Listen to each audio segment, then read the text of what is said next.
putting a bow on our series on the resurrection. So it's been a lot of fun, but it's time to bring it to a close. So when historians study the resurrection, they don't start out by assuming there was actually a miracle. They just look at this small group of facts that even skeptical scholars agree on. These facts are that Jesus was killed by crucifixion. His disciples sincerely believed that Jesus had shown himself or appeared to them alive after the fact. These experiences, they happened very early. They didn't happen generations later where myth and legend could creep in.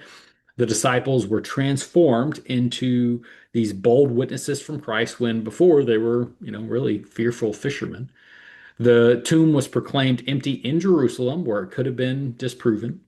Skeptics like James, the brother of Christ, and Paul, who was a persecutor of Christians, also became believers by claiming they had seen the risen Jesus.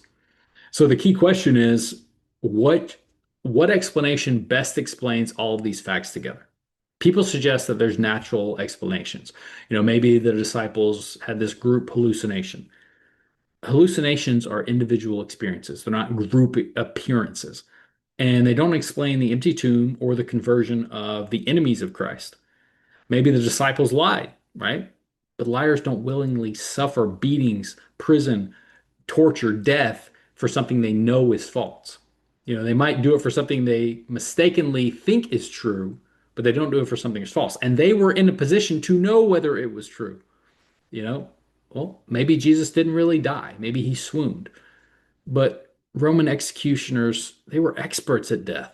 And a half dead man, let's play that out. A half dead man could not inspire worship as the risen Lord and transform that, well, really the world. Each natural explanation explains one piece, but it fails to explain the others. That's the problem. They don't account for all the data at the same time. What does? The resurrection. It explains the empty tomb. It explains the eyewitness claims. It explains this radical transformation of the disciples, the conversion of skeptics. Historians look for the explanations with the greatest explanatory power and the least amount of strain.